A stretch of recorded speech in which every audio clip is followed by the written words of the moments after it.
Welcome to tonight's journey beyond the edge of survival. What would you risk to save the one person who means everything? When former pilot Ethan Navarro launches toward a living, unstable planet in search of a mineral that could cure his dying son, the mission becomes more than exploration. It becomes a test of who he truly is. Engines will fail. Worlds will fracture. Choices will cost everything. Stay with us as we travel into the dark between stars.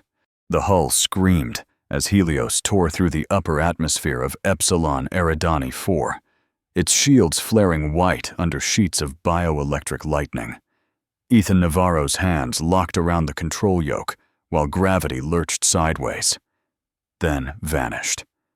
Warning sirens overlapped in a metallic chorus, hull integrity dropping, descent thrusters overheating, external mass anomalies detected. The planet beneath them pulsed like a living heart, veins of molten light spreading across a storm-racked surface. "Stabilize Vector 3, Captain Voss barked, blood running from a cut above her brow. Ethan rerouted power from secondary life support, forcing the nose down through a corridor of violent crosswinds. The atmosphere wasn't air. It was resistance, alive and pushing back. Static flooded the comms as crystal spires rose through the clouds below, shifting position as if tracking them. Helios shuddered, port engine flaring out. Ethan felt the impact before he heard it. The world tilted. Metal shrieked. The ground surged upward like muscle contracting beneath skin. Impact came like a hammer through bone. The cockpit canopy fractured in a spiderweb of luminous cracks as Helios slammed sideways into a field of jagged crystal growths. Ethan's harness bit into his chest. Sparks rained from ruptured conduits overhead. For a heartbeat, there was only ringing silence. Then the planet answered. The ground rippled outward from the hull, crystalline spires bending, reforming, sealing around the landing struts as if gripping prey. "Status," Captain Voss rasped, dragging herself upright despite the blood streaking her temple. Systems flickered, navigation offline, port thruster dead, atmospheric filters clogged with glowing spores. Mira's voice cut through static. "Seismic activity rising. This isn't tectonic, it's reactive." Outside, fissures opened and closed in rhythmic pulses, exhaling vapor that burned against the viewport. The landing site was no stable plateau. It was tissue. Helios had not landed on rock. It had pierced something living. And whatever they had wounded was beginning to respond. Ethan forced his breathing steady and pulled up the mineral scan overlay. Beneath the writhing surface, a dense cluster pulsed 2 kilometers northeast, exact spectral match to the regenerative compound Leo needed. "Deposit confirmed," Mira said, voice tight. "But the instability curve is spiking," as if in answer. A shockwave rolled under Helios, lifting the starboard side and slamming it down again. Internal gravity flickered. Captain Voss wiped blood from her eye and brought the orbital clock into view. "We've got hours, maybe less. The planet's fragmentation index is climbing fast." Outside, crystalline ridges split and reknit, channels opening like arteries before sealing again. Spore density rose, clogging intake vents. Oxygen margins dipped. Ethan ran a quick trajectory estimate. Any delay would trap them in a cascading collapse. The mineral was there. So was a countdown they could not see but could feel in every tremor. "Set a hard window," he said. "We extract or we burn." In the dimmed cockpit, alarms muted to a low, predatory hum. Ethan Navarro stood facing Captain Voss. The planet's tremors shivered through the deck beneath their boots. "You want my reason?" he said. voice rough but steady. He projected Leo's medical scan into the air, cells collapsing in cascading failure, hybrid strands unraveling like burnt circuitry. This mineral is the only compound that stabilizes cross-genetic decay. Mira watched in silence as the image rotated, fragile and final. If we leave without it, Ethan continued, my son dies. Outside, a fissure tore open, spilling molten light across the crystalline plane. Voss's cybernetic display reflected the data and the firestorm beyond. You're asking me to risk this crew, she said. I'm asking you to give him a chance, Ethan replied. The deck bucked again, time compressed into a single, unbearable decision. He did not look away. The neural interface chair unfolded like a mechanical rib cage at the center of the control bay. Ethan stripped off his outer jacket and lowered himself into it, while diagnostic lights crawled across his skin. Once you link, Mira warned, fastening the cranial nodes along his temples. The feedback will bypass safety buffers. If the drones go down, you feel it. Ethan flexed his hands as the interface needles aligned with his neural ports. Outside. Another tremor rippled through the plateau, crystal formations folding inward as if listening. Captain Voss stood behind him, arms crossed, weighing survival against sacrifice. You have one extraction window, she said. No heroics. Ethan met her gaze. No promises. The system chimed green. Sensory overlays flooded his vision. Thermal maps, mineral density, terrain flux predictions. His heartbeat synced with the drone swarm waiting in the cargo bay. When the launch doors opened, wind howled across the deck. Ethan closed his eyes and initiated link. The world fractured into signal and instinct. The drones dropped from Helios like steel seeds into a storming abyss. Through the neural link, Ethan felt every gust of charged wind, every shard of airborne crystal scraping composite armor. The terrain ahead wasn't terrain. It shifted, contracting and expanding in slow, organic rhythms. Ravines opened without warning, their edges folding inward like tightening muscle. Spore density rising, Mira reported faintly through layered static. Ethan adjusted thrust vectors, skimming low to avoid a surge of luminous vapor that melted one drone's outer casing. Pain flared behind his eyes as sensor damage translated into neural backlash. He pushed deeper. The mineral signature pulsed ahead, bright and urgent. Then the ground convulsed. A crystalline ridge erupted upward, impaling one drone mid-flight. The shock echoed through Ethan's spine.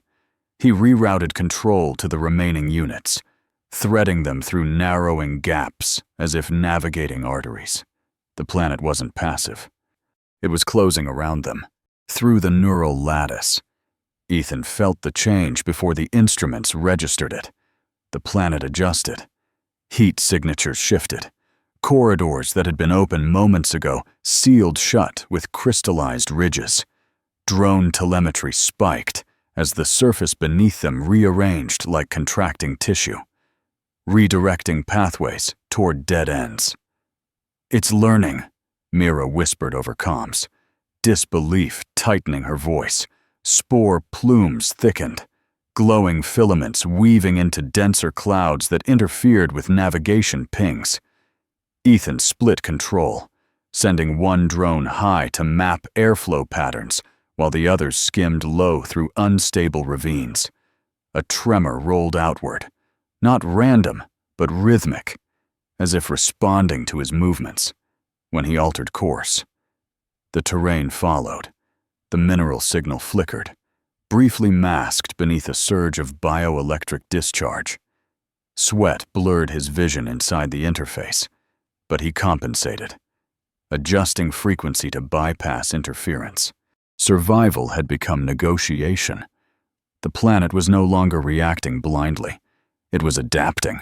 Orbit alarms pulsed through Helios like a failing heartbeat. "Gravitational shear increasing," Captain Voss reported from the bridge. "We're losing stable altitude." Ethan felt the shift even through the neural link, a distant pull. Subtle, but accelerating.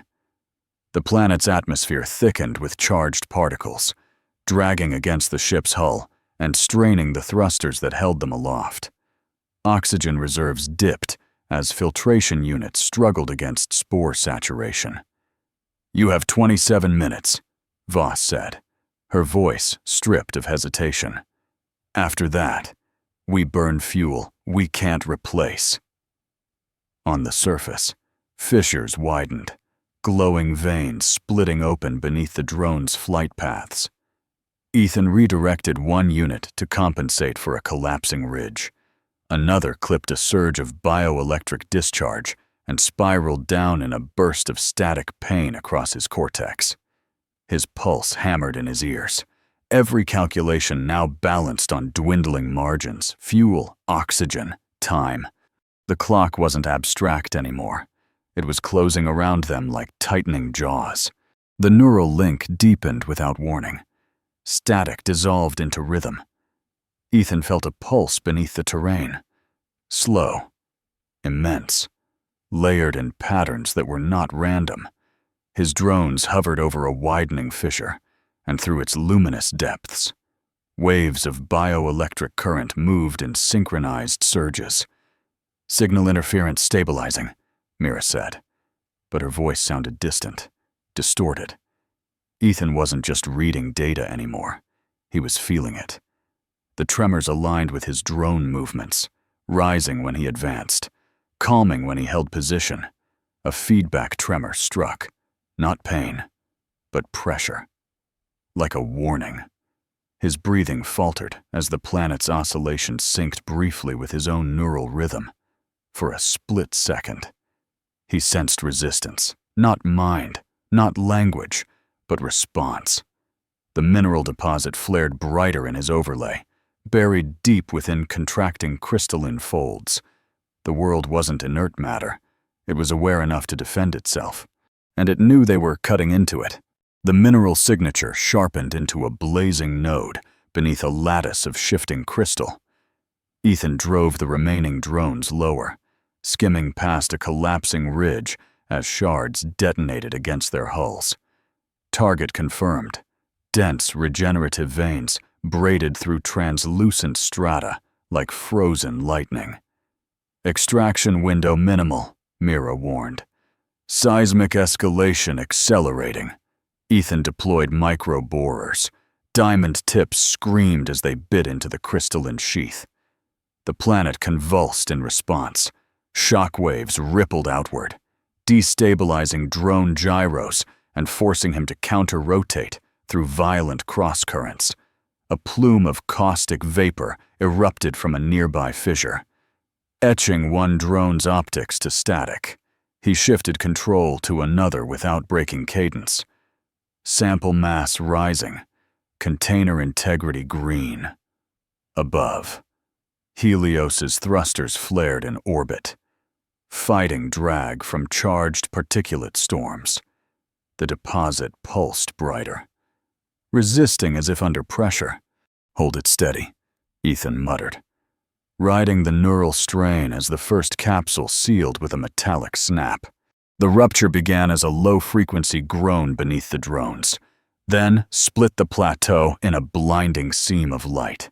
Crystal columns buckled inward, liquefying at their cores before detonating outward in razor storms. "Fragmentation index critical," Mira's voice fractured through static. Ethan felt the shock as a spike through his spine. One drone vanished in a burst of white noise. The mineral vein flared and recoiled, surrounding strata collapsing like contracting cartilage. Helios's orbit telemetry spiked, micro-debris already peppering the hull. A tidal heave lifted the extraction site and dropped it 10 meters sideways. Shearing stabilizers and wrenching Ethan's vision into doubled horizons. Caustic vapor surged again, thicker, blinding, etching the last drone's port wing.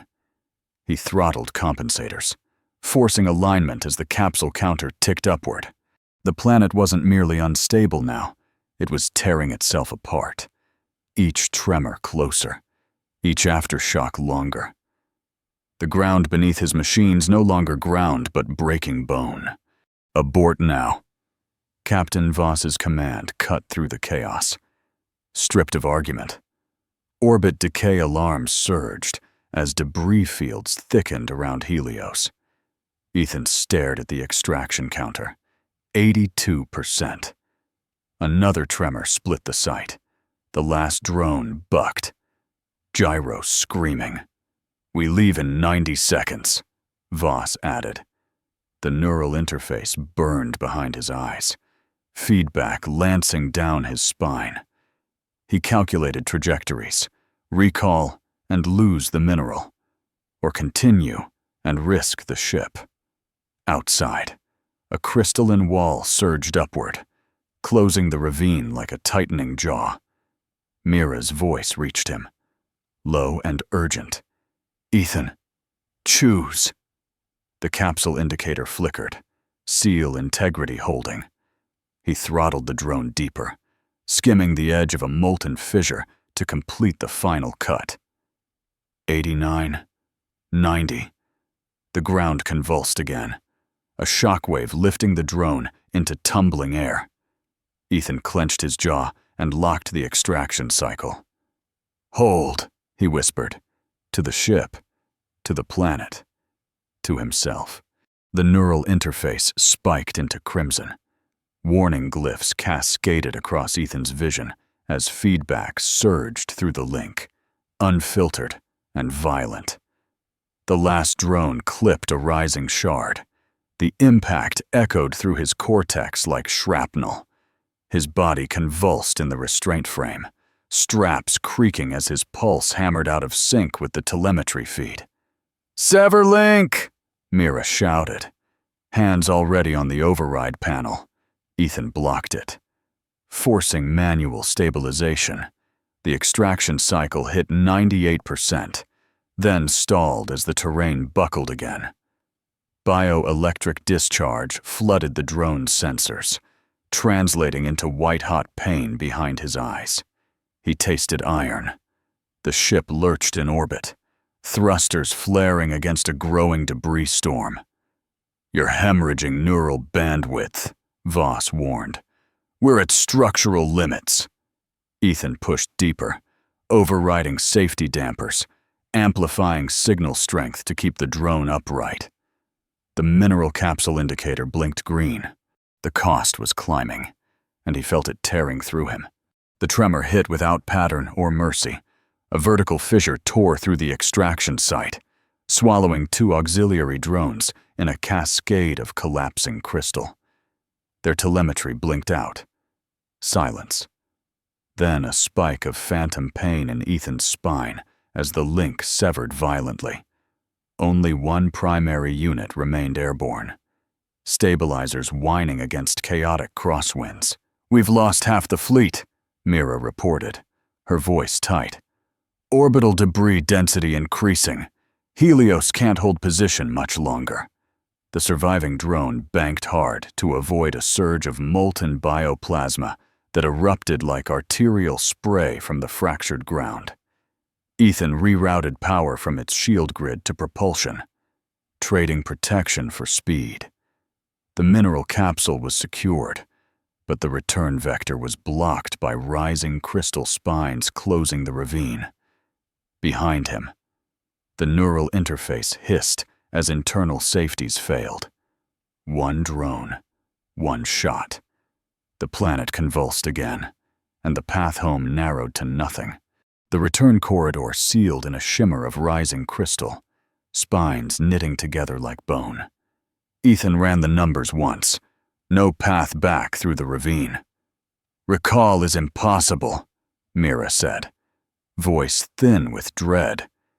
Helios's thrusters flared in orbit, Debris ricocheted against the hull. The capsule's mass readout held steady, bright and merciless. Ethan rerouted the drone's shield power into propulsion and rotated it toward the sky. "You'll never make the climb," Voss warned. He ignored her. He mapped a ballistic arc through thinning cloud bands and charged particulate storms. Timing the launch with a seismic lull he felt more than saw. Neural dampers screamed as he overclocked the engines. The drone tore upward, shearing past a closing ridge, leaving fragments of armor behind. Feedback detonated across his nervous system, a white surge swallowing sound and sight. "Go!" he rasped as the capsule cleared the atmosphere, streaking toward Helios like a burning promise. The capsule pierced the upper atmosphere in a streak of incandescent blue, shockwaves rippling outward as its improvised propulsion system burned past design limits. Ethan held the neural link open, forcing micro-adjustments to its trajectory while debris fields swarmed like shrapnel in orbit. "Vector drift at 0.3 degrees, Mira called out. "Correcting," Ethan whispered. Teeth clenched as static tore through his auditory feed. Helios adjusted position, cargo bay doors yawning open against the turbulence. A hail of crystalline fragments battered the hull, each impact shuddering through the ship and through him. The capsule skimmed the edge of a charged particle storm, shielding stripped to bare frame. Ethan rerouted remaining thrust in one final correction, threading it between two spiraling debris clusters. The docking corridor aligned. "Maglock ready," Voss confirmed. The capsule shot forward, crossing the threshold in a burst of sparks before clamps snapped shut. The mineral was aboard. The planet below fractured further, the moment the capsule locked into Helios's cargo bay. The neural link recoiled with savage force, without the drone's external systems to buffer the signal. Raw feedback slammed into Ethan's cortex like a collapsing star. His vision fractured into blinding shards of white and violet. The restraint frame rattled as his body arched violently, muscles seizing beyond conscious control. "Disconnect him!" Mira shouted, fingers racing across the override panel. But the interface had fused into overclocked mode. Severing it now risked catastrophic neural burn.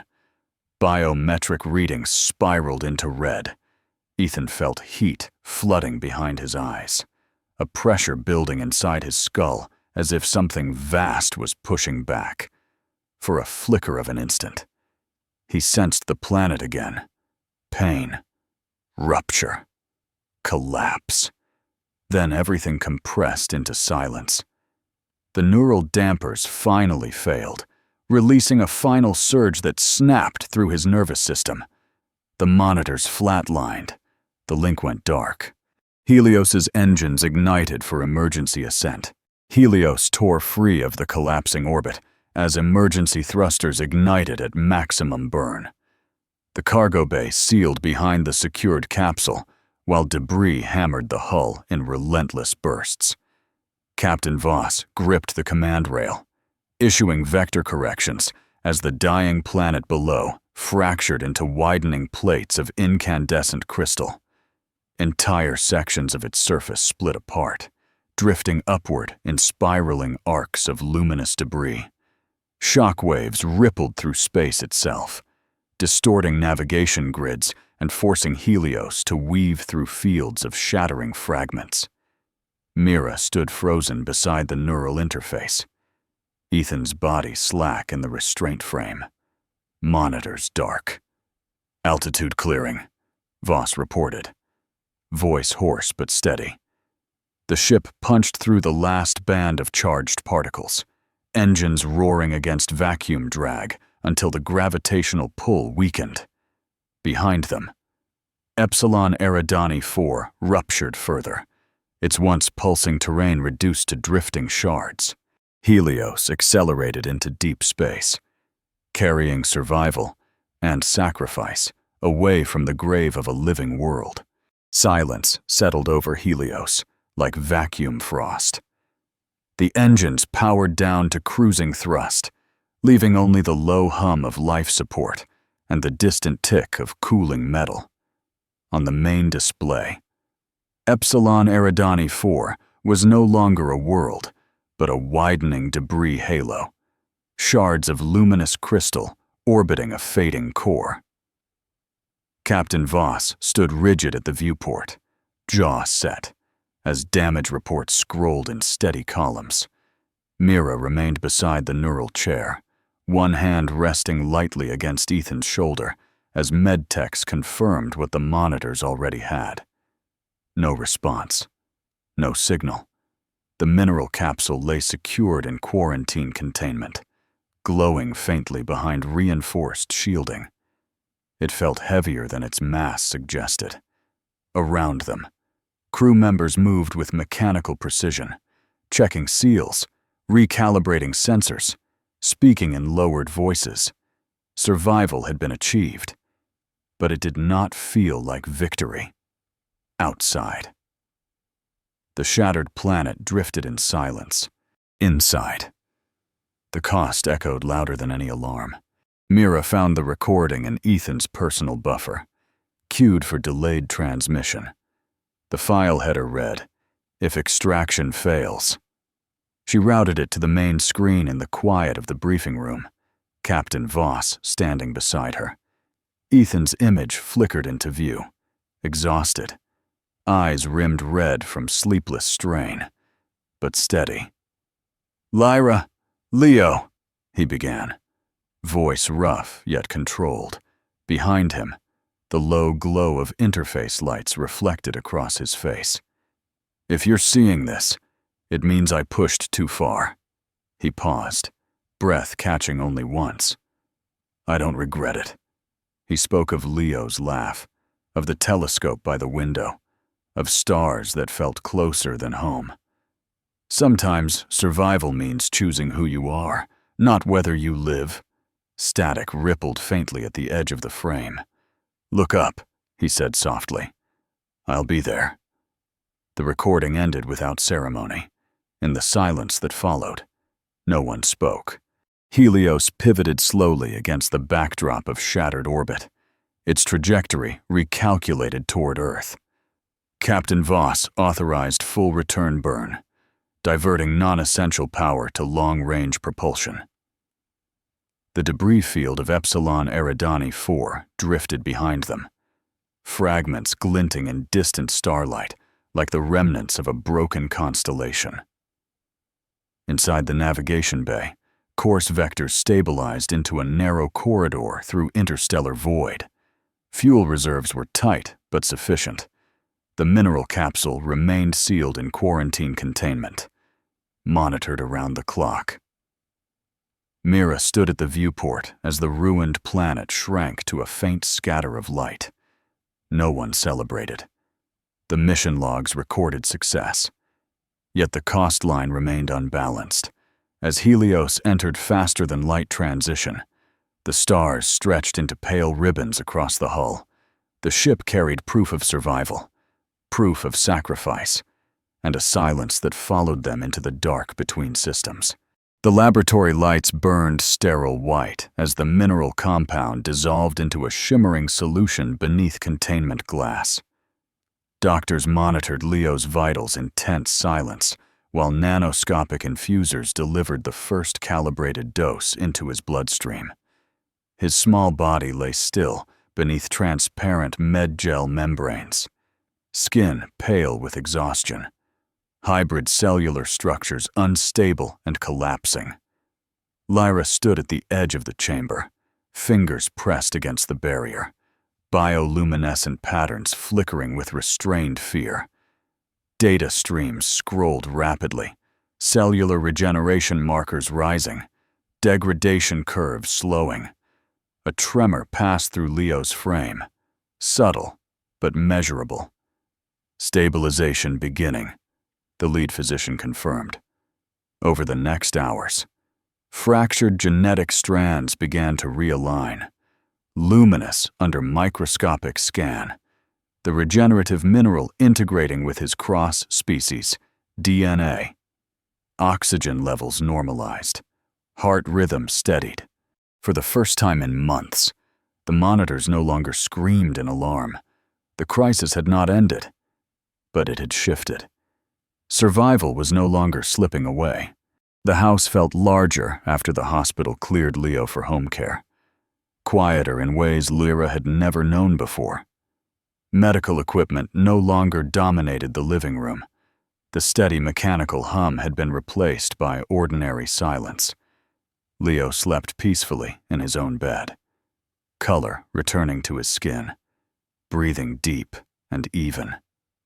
Lyra stood in the hallway outside his room, one hand resting against the doorframe. The mineral had worked. Ethan's promise had not failed. Yet the absence of his presence settled into every corner of the house. His flight jacket still hung by the door. His mug remained on the kitchen shelf. At night, when the house darkened, Lyra felt the weight of two truths pressing against each other. Her son was alive, and her husband was gone. She replayed his final recording more than once, memorizing the cadence of his voice.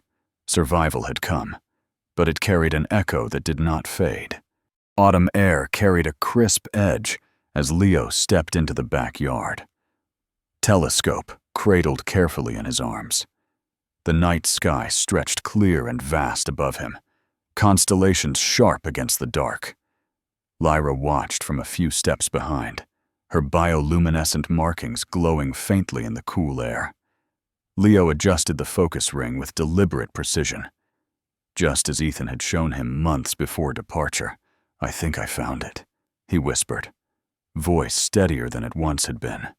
A distant star pulsed faintly in the lens, barely distinguishable from the rest.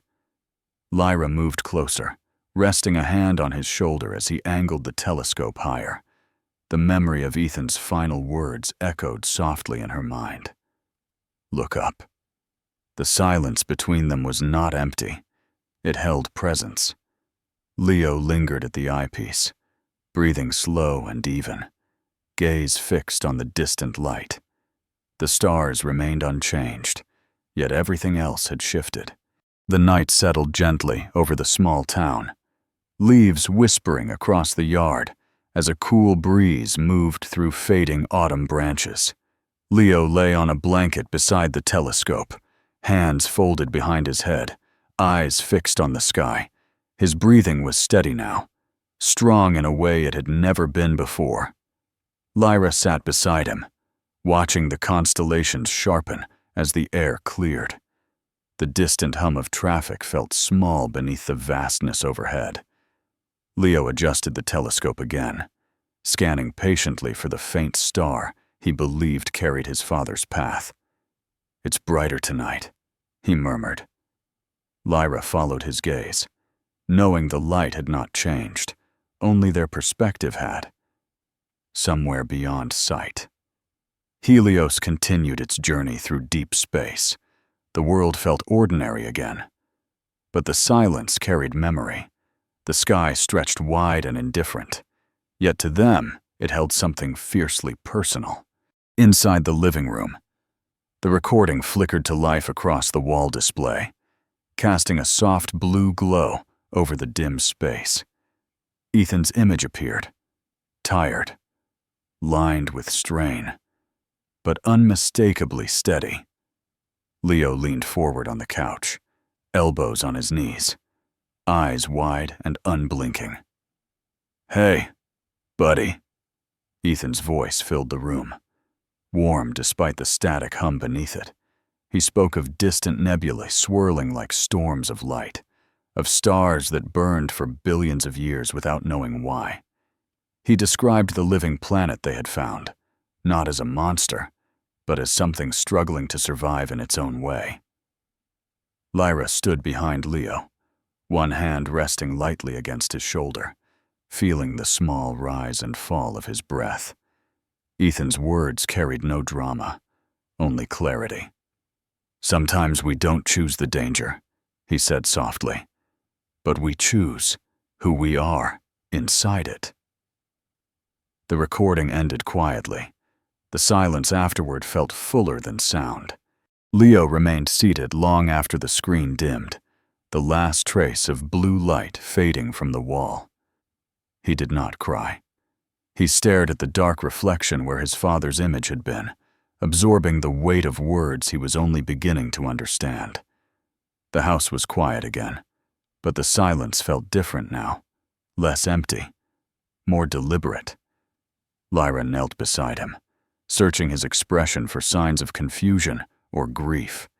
Instead, she saw focus. "He chose," Leo said finally, voice steady but thoughtful. Not a question, a realization. Lyra nodded slowly. Yes. Outside, the wind stirred dry leaves across the yard, a soft, constant movement. Leo rose and walked toward the window, looking up at the night sky beyond the glass. He seemed taller in that moment, steadier. Survival had saved his life. Sacrifice had shaped it. And somewhere within that truth, something inside him aligned. The sky stretched vast and unbroken above the quiet town, a cold ocean of distant fire. Leo carried the telescope into the yard without being told. Movements careful, deliberate. He positioned it where the grass thinned near the old stone path, adjusting the tripod with practiced precision.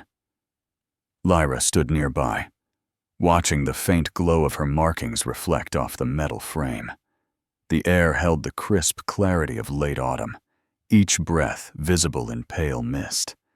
Leo leaned into the eyepiece, searching through layers of darkness for a star he could not name but felt drawn to, somewhere beyond sight, beyond measurement. Helios drifted between systems, carrying a mineral that had rewritten his fate. The universe did not acknowledge sacrifice.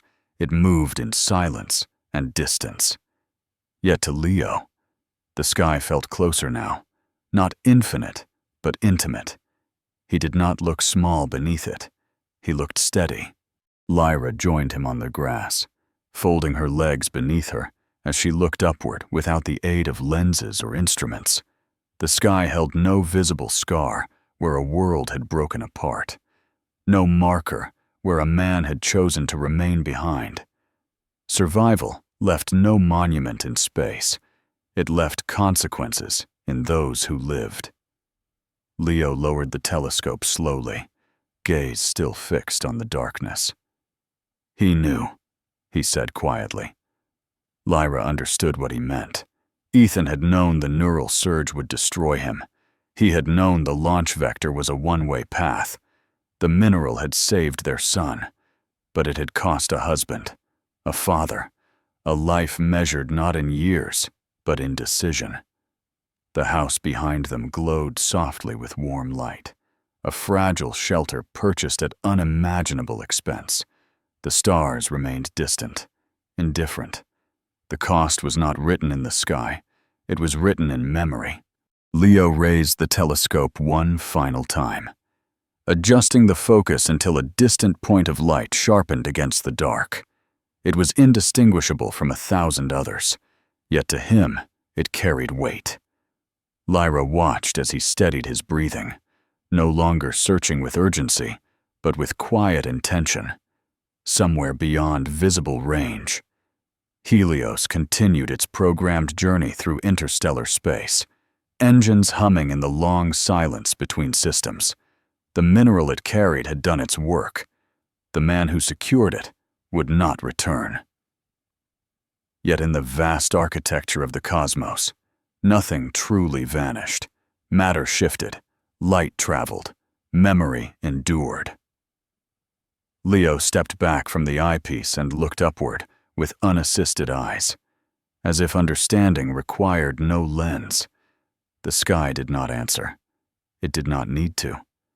He stood beneath it, alive, steady, changed, and in that stillness, among the stars, something of Ethan Navarro remained. Ethan's story reminds us that survival is never just about staying alive. It is about choosing who we become when everything is at stake. Some victories are written in sacrifice, not celebration. If this journey among the stars moved you, follow the channel and join us for more cinematic sci-fi survival stories where humanity is tested at its limits.